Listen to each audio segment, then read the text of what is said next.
तो फिल्म की शुरुआत में हम स्नो के नीचे दफन हुए एक आदमी को अचानक से उड़ता हुआ देखते हैं।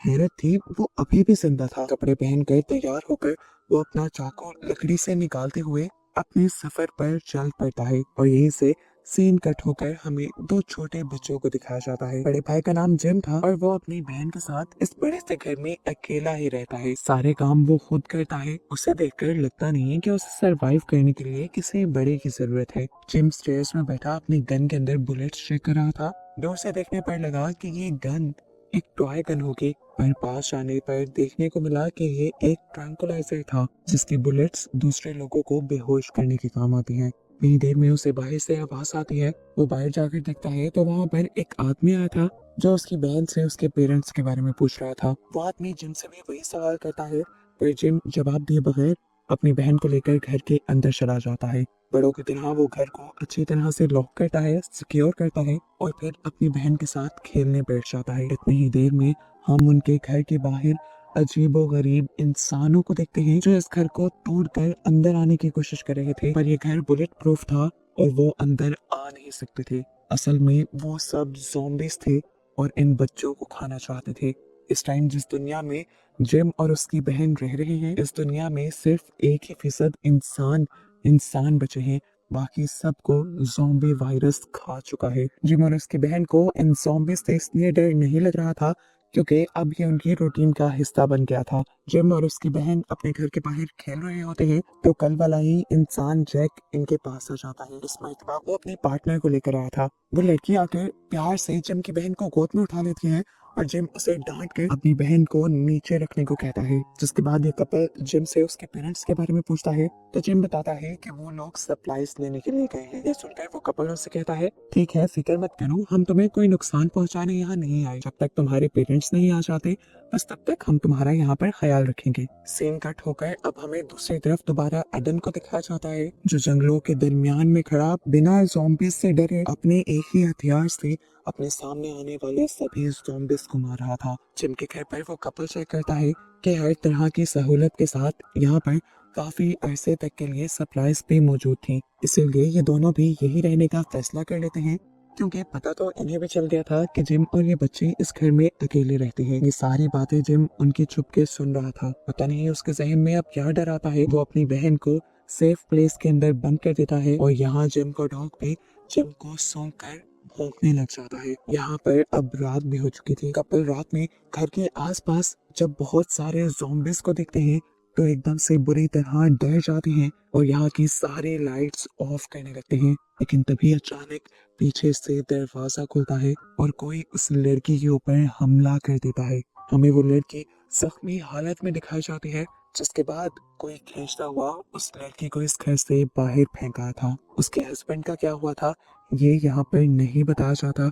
और सीन कट होकर हमें अगली सुबह का सीन दिखाया जाता है। एडन को दोबारा हम स्नो में गिरा हुआ दिखते हैं। उसे जब होश आया तो उसने देखा कि वो ट्रैप में फंसा हुआ था। अपने आप को जैसे ही वो ट्रैप से निकालता है तो देखता है कि उसके करीब जिम की बहन खड़ी हुई हंस रही थी। तभी अचानक उसके गले में एक सुई आकर चुभती है जिसे एडन जैसे ही अपने गले से निकालता है तो बेहोश हो जाता है।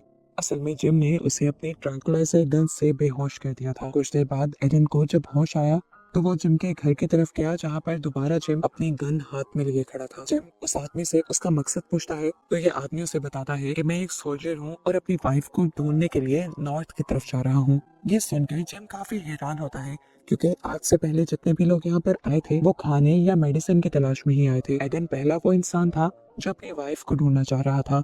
जिम को पता नहीं क्यों उससे अट्रैक्शन फील हुई और वो उसे अपने घर ले आया। घर लाकर जिम उससे एक डील करता है, हमारे घर की पावर खत्म हो चुकी है, अगर तुम ट्रेडमिल चला चला कर यहाँ की सारी बैटरीज चार्ज कर दोगे तो मैं तुम्हें मेडिसिन, खाना और रहने की जगह दूंगा। देन उसकी बात मानते हुए उसके घर आ जाता है और अब उससे सवाल करता है कि तुम्हारे पेरेंट्स कहाँ हैं। पहली मर्तबा जिम उसके साथ झूठ नहीं बोलता। वो बताता है कि मेरे डैड साइंटिस्ट हैं और काफी अरसे से घर नहीं लौटे और मेरी मॉम एक सिक्योरिटी एजेंसी में काम करती है और आजकल वो भी अपने मिशन पर हैं। इनकी इन्हीं बातों के दौरान एडन नोटिस करता है कि इनके घर के बाहर एक ज़ॉम्बी था। एडन जल्दी से घर के बाहर जाता है और एक बड़ा सा ब्लॉक उठाकर उस ज़ॉम्बी के सर पे मारते हुए उसका सर क्रैश कर देता है। जिम ने तो ये सब कुछ अपनी आंखों से देख लिया था लेकिन उसने अपनी बहन की आंखों पर हाथ रख लिया था।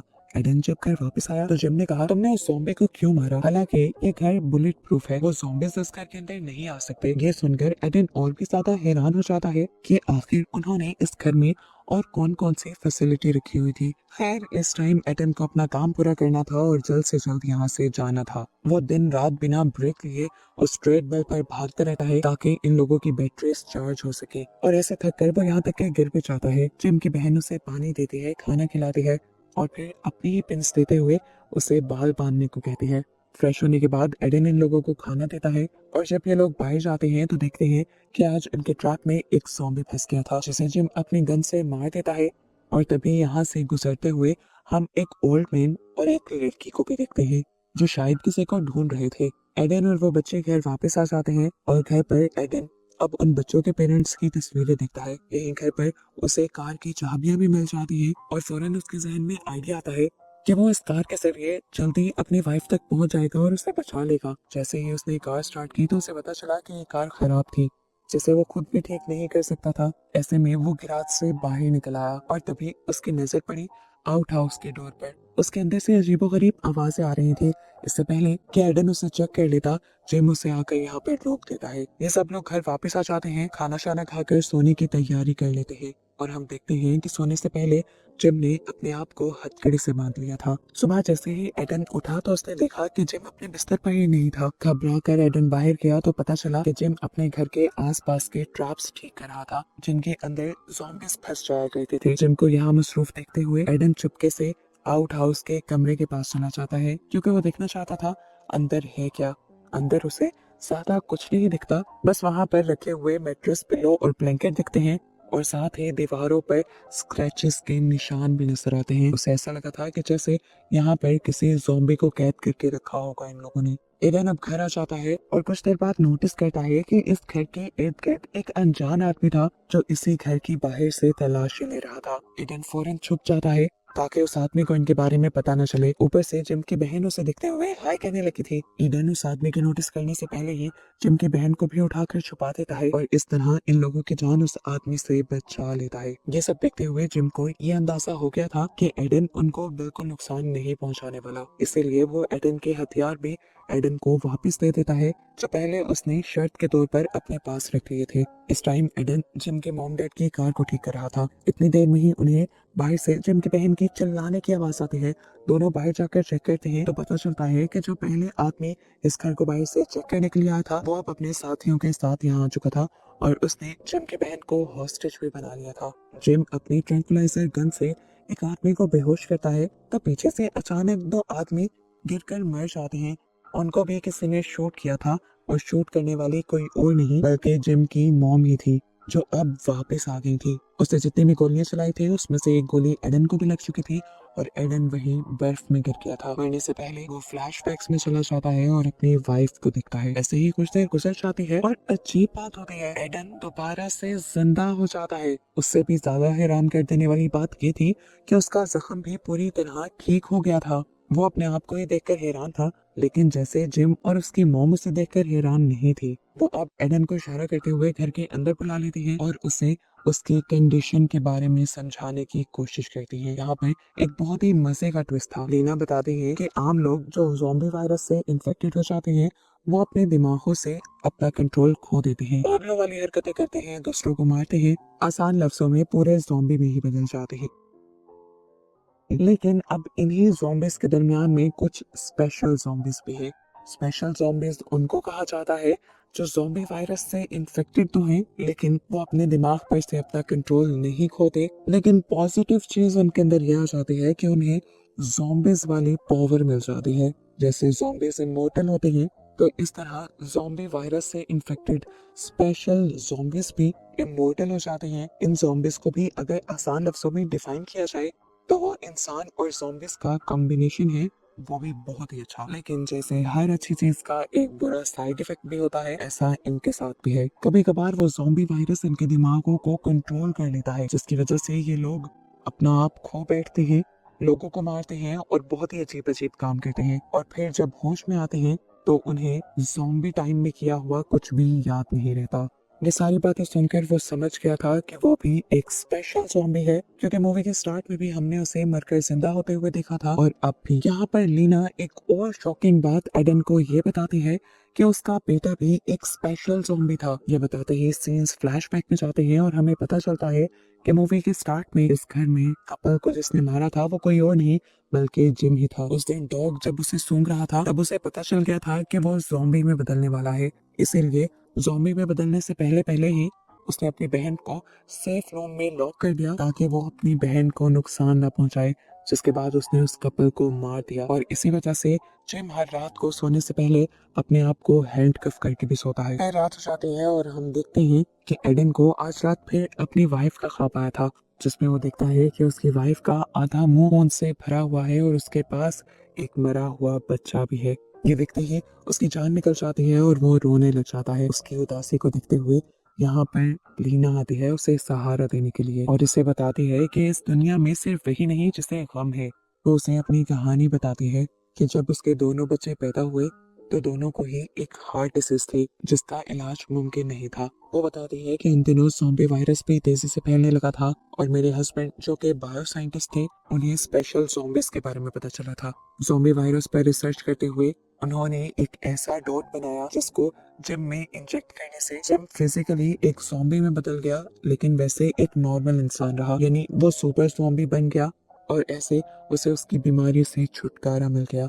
लीना के हस्बैंड को लगता था कि इस तरह जिंदगी अच्छे से गुजर जाएगी, पर किस्मत को कुछ और ही मंजूर था। जिम ने एक दिन लीना के हस्बैंड को ही बाइट कर दिया। इस तरह ज़ॉम्बी वायरस ने उसके हस्बैंड पर भी हमला कर दिया। उसके हस्बैंड एक नॉर्मल ज़ॉम्बी में बदले तो इस तरह मजबूरन लीना को खुद उन्हें मारना पड़ा। कहते हुए वो रोते थे और तभी उसे बाहर से जिम के चिल्लाने की आवाज आती है। वो इस टाइम क्रेजी मोड के अंदर जाने वाला था। लीना रोते हुए उसे अपने आउट हाउस के कमरे में बंद कर देती है और उसके बाहर बैठी रहती है। अंदर से खूब चीखने चिल्लाने गुर्राने की आवाजें आती हैं। वो दरवाजा नहीं खोलती और रोती रहती है। ये देखकर एडन को लीना पर बहुत तरस आता है और आधी रात को वो जाकर लीना को आराम करने को कहता है और खुद यहाँ पर खड़ा हो जाता है एक बॉडी गार्ड की तरह। कई दिन ऐसे ही गुजरते रहते हैं लीना एडन के और एडन लीना की मदद करता रहता है। इन्हें लगने लगा था कि लाइफ नॉर्मल हो गई, लेकिन लाइफ में एक और बड़ा मसला आया। एक दिन लीना की बेटी बर्फ में बेहोश हो गई। लीना उसे उठाकर अंदर लेकर आई और उसे चेक करने पर पता चला कि उसकी दिल की बीमारी वापस आ गई थी, जिसका कोई इलाज भी नहीं था और अब इस दुनिया में कोई इलाज करने वाला बचा भी नहीं था। लीना बहुत ज्यादा परेशान हो जाती है तो एडन उसे कहता है तुम भी उसे जिम वाले वायरस से इंजेक्ट कर दो ना, वो भी सुपर ज़ॉम्बी में बदल जाएगी और जिम की तरह जिंदा रहेगी। पर लीना ऐसा करने से मना कर देती है क्योंकि पहले ही वो ऐसा करके बहुत बड़ा नुकसान उठा चुकी थी। फिर दिखाया जाता है कि जिम भी अपने क्रेजी मूड से वापस आ चुका था और अब एडन के साथ साथ जिम और उसकी मॉम मिलकर उस बच्चे का ख्याल रखा करते थे। दिन ऐसे ही गुजर जाते हैं और वो दिन भी आ जाता है जब एडन को ये सब छोड़ कर जाना था। लीना और जिम उसे रोकते भी है पर एडन नहीं रुकता और यहाँ से चला जाता है। कुछ ही देर गुजरती है और यहाँ पर एक ग्रुप लीना के घर के आसपास आ जाता है। असल में ग्रुप लीडर की बेटी नहीं मिल रही थी, वो एक लड़के के साथ भाग गई थी और असल में पता चला कि ये कपल वही था जो मूवी के स्टार्ट के अंदर जिम के घर आया था। ये आदमी दरमियान में एक आध मर्तबा लीना के होते हुए लीना के घर की तलाशी कर गया था, पर उसे जब अपनी बेटी नहीं मिलती तो एक मर्तबा दोबारा वो उन्हीं रास्तों पर तलाश करने के लिए निकल जाता है और लीना के घर के पास उसे अपनी बेटी की गाड़ी दिख जाती है, जिसकी वजह से वो दोबारा भागते हुए लीना के घर की तरफ बढ़ने लगते हैं। एडन जो बाहर ही सोया हुआ था, इनकी कदमों की आवाज से उसे होश आ जाता है और जब वो नोटिस करता है कि बहुत सारे लोग जिम के घर की तरफ जा रहे हैं तो वो भी जिम और लीना को खतरे से बचाने के लिए पहुंच जाता है। अंदर जाने पर दिखाया गया कि वो आदमी लीना को टॉर्चर करते हुए उससे पूछ रहा था, बताओ कहाँ छुपाया है तुमने मेरी बेटी को। लीना कहती है मैं सच में उसके बारे में कुछ नहीं जानती, पर लीडर उसकी बात मानने से इनकार कर देता है क्योंकि उसकी बेटे की चीजें भी इस घर में थी। चुपके से वो घर के अंदर आता है तो देखता है कि जिम भी किचन में छुपा हुआ था। वो जिम से यहाँ पर आए लोगों के बारे में पूछता है और फिर अपने वेपन्स तैयार करते हुए चुपके से उन लोगों के ऊपर इस तरह हमला करता है कि शोर भी नहीं होता और वो काफी सारे लोगों को मार भी गिराता है। इसके बाद वो अब उस गैंग के लीडर के पास आ गया था, जिसके सामने आते ही बहुत सारे गन्स ये सब लोग एडन की तरफ ही तान देते हैं और एडन इन लोगों को कुछ करने के बजाय खुद ही अपना गला काट देता है और एकदम से मर जाता है। उसने अपना गला खुद ही इसलिए काट लिया था क्योंकि वो जानता था वो जिंदा भी हो जाएगा, लेकिन इतने दर्द से वो इस मर्तबा सुपर ज़ॉम्बी भी जल्दी बन जाएगा। उसकी सोच के ठीक मुताबिक चंद ही सेकंड बाद उसे सुपर ज़ॉम्बी बनकर होश आ जाता है और वो यहाँ मौजूद सभी इंसानों पर हमला करने लग जाता है, जबकि लीना अपने दोनों बच्चों को छुपा लेती है। एडन ने सभी लोगों को खत्म कर दिया था, जिसके बाद नेक्स्ट सीन में हम अगले सुबह एडन को होश में आता देखते हैं। इस टाइम वो खून से लथपथ था और उसके हाथ में किसी इंसान का पाँव भी था। वो समझ गया कि उसने बहुत सारे लोगों को मार दिया था। फिर हिम्मत करके वो अब इस घर के अंदर आता है तो दिखता है कि लीना उसके लिए एक खत छोड़ कर गई थी। वो बताती है कि मैं अपने बच्चों को लेकर नॉर्थ की तरफ जा रही हूँ, अगर किस्मत में हुआ तो हम दोबारा जरूर मिलेंगे, क्योंकि मैं जानती हूँ तुम भी नॉर्थ की तरफ ही आ रहे हो। इस लेटर को देखकर एडन भी अपना सामान बांधना शुरू कर देता है, जबकि बाहर हमें दिखाया जाता है कि वो गैंगस्टर जिस लड़की की तलाश में था उसकी बेटी भी अब ज़ॉम्बी बन चुकी थी और दूसरे ज़ॉम्बीज को मारकर उनका गोश्त खा रही थी। और ऐसे ही बस इन सब को दिखाते हुए ये मूवी यहाँ खत्म हो जाती है।